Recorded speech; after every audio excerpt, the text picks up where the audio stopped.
मैं बड़ी बेसब्री से बस के चलने का इंतज़ार कर रहा था, लेकिन बस का ड्राइवर था कि न जाने कब से इंजन तो चालू करके बैठा था, मगर आगे बढ़ाने का नाम ही नहीं ले रहा था। मैंने गुस्से में आकर अपना हाथ बस की सीट पर दे मारा। मैं अपने एक दोस्त केविन के घर जा रहा था। कॉलेज का आखिरी साल था और हम 5 दोस्तों ने केविन के घर पर इस बार की छुट्टियां बिताने का प्लान बनाया था, लेकिन हमेशा की तरह मैंने सुबह उठने में देरी कर दी और मेरी ट्रेन छूट गई। मेरे सारे दोस्त सांगुड़ी में मेरी राह देख रहे थे। मेरी लापरवाही की वजह से सारे प्लान पर पानी फिर गया। ऊपर से बस थी कि चलने का नाम ही नहीं ले रही थी। मैंने मन ही मन उस मनहूस ड्राइवर को कोसा। तभी मेरी बस में एक खूबसूरत सी लड़की चढ़ी और मेरे पास वाली सीट पर आकर बैठ गई। देखने में वो मेरी हम उम्र लगती थी।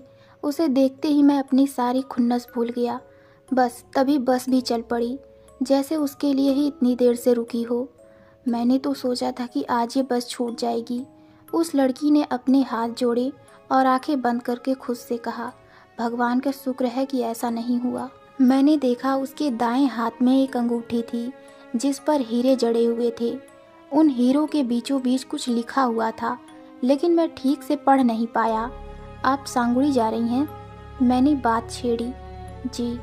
वो हल्के सी मुस्कुराई। मैं भी वहीं जा रहा हूँ।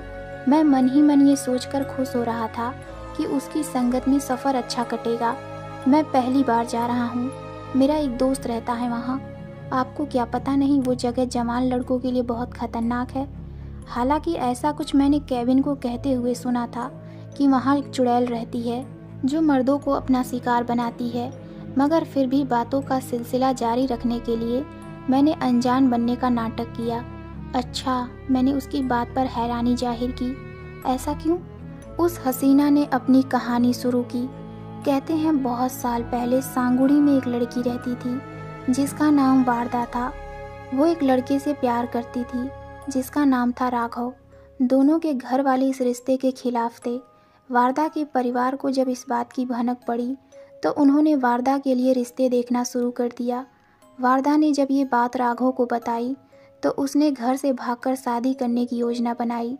अगले दिन वारदा अपने घर से भागकर राघव से सांगुड़ी के जंगल में मिली। राघव को वारदा से सच्चा प्यार नहीं था। उसकी नज़र वारदा की दौलत पर थी। उसे लगा अगर वो शादी करने की बात कहेगा तो वारदा अपने साथ अपने सारे जेवर भी लाएगी। लेकिन अब राघव को पता चला कि वारदा खाली हाथ आई है, तो वो वारदा से पीछा छुड़ाने के तरीके सोचने लगा। वो वारदा को घने जंगल में ले गया और एक वीरान जगह देखकर उसकी हत्या कर दी। जंगल के ठीक बीच में 100 साल पुराना विशाल बरगद का पेड़ है। राघव ने वारदा की लाश को वहीं दफना दिया और वहां से भाग गया। वारदा की आत्मा को मुक्ति नहीं मिली और वो वहीं जंगल में भटकती रही। राघव से मिले धोखे के कारण उसे अब हर मर्द से नफरत हो चुकी थी। वो सांगुड़ी के मर्दों को अपना शिकार बनाने लगी। सांगुड़ी के लोगों ने एक तांत्रिक से मदद मांगी। उस तांत्रिक ने गांव के चारों तरफ मंत्रों का एक घेरा बना दिया। इस घेरे के अंदर वारदा की आत्मा मर्दों की इजाज़त से ही प्रवेश कर सकती थी। उस तांत्रिक ने सांगुड़ी के मर्दों को ये सलाह दी थी, जब वारदा की अतृप्त आत्मा आपको अपने पास बुलाए तो उससे कहना तुम कल आना। कल क्यों? क्योंकि कल कभी नहीं आता, वो हंसते हुए बोली। हर कल अगले दिन आज में बदल जाता है। उसकी बात का अर्थ समझ में आते ही मैं जोर से हंस पड़ा। लो आ गया सांगुड़ी, उसने उंगली से बस स्टॉप की ओर इशारा करते हुए कहा। हम दोनों बस स्टॉप पर उतर गए और बस आगे बढ़ गई। सांगुड़ी के जंगल बहुत सुंदर हैं, वो मुझसे बोली। अगर तुम देखना चाहते हो तो मैं तुम्हें ले चलती हूँ आकाश। मन तो बहुत हुआ कि उसके साथ उसी वक्त चल पड़ूं, पर केविन और बाकी दोस्तों का ख्याल आया तो मैं पीछे हट गया। आज नहीं, मेरे दोस्त मेरा इंतज़ार कर रहे हैं। मुझे उसे टालते हुए बड़ा अफसोस हो रहा था। लेकिन तुम कल आना, मैं ज़रूर आऊँगा। अच्छा, कहते हुए वो मुड़ी और आगे बढ़ गई। मैं भी मुड़ा और 2 कदम आगे बढ़ा, लेकिन फिर इच्छा हुई कि मैं उसे एक बार और देख लूं। जब मैंने पलट कर देखा तो वो वहाँ कहीं नजर नहीं आई। मैं भारी मन से केविन के घर की तरफ चल पड़ा। लो आ गए लेट लतीफ़। मुझे देखकर केविन जरा नाराज़गी से बोला, कितनी बार तुमसे कहा है सुबह जल्दी उठने की आदत डाल लिया करो। तुम्हारी ये देर तक सोते रहने की आदत कब छूटेगी आकाश? इस आदत के भी कई फ़ायदे हैं दोस्तों। मैं खुशी से पागल हुआ जा रहा था। कैसे फ़ायदे? केविन ने मुझे घूरते हुए पूछा। इस बुरी आदत के कारण तो आज मैं एक अजनबी हसीना से मिला। क्या? लड़की की बात सुनते ही सारे दोस्तों ने मुझे घेर लिया। उसके बारे में ज़रा हमें भी तो बताओ ना आकाश। मैंने उन्हें हमारी मुलाकात का पूरा ब्यौरा दिया और वारदा की वो कहानी भी सुनाई। झूठ बोल रहा है ये, केविन ने हंसते हुए कहा। ये किसी लड़की वड़की से नहीं मिला। एक तो देर से आता है और ऊपर से हमें बेवकूफ़ बनाने की कोशिश कर रहा है। ये तुम कैसे कह सकते हो? मैं भड़क गया। वो लड़की सांगुड़ी की ही रहने वाली है ना? केविन ने पूछा। तो ज़रा हमें भी मिलाओ। मिलाऊंगा, लेकिन कल, मैंने पूरे आत्मविश्वास के साथ कहा। कल मैंने उससे मिलने आने को कहा है। ये भी झूठ। केविन फिर हंसा। क्योंकि जनाब, अगर वो लड़की सांगुड़ी की है तो उसे वारदा की कहानी भी मालूम होगी। वारदा के प्रेमी ने उसका कत्ल नहीं किया था।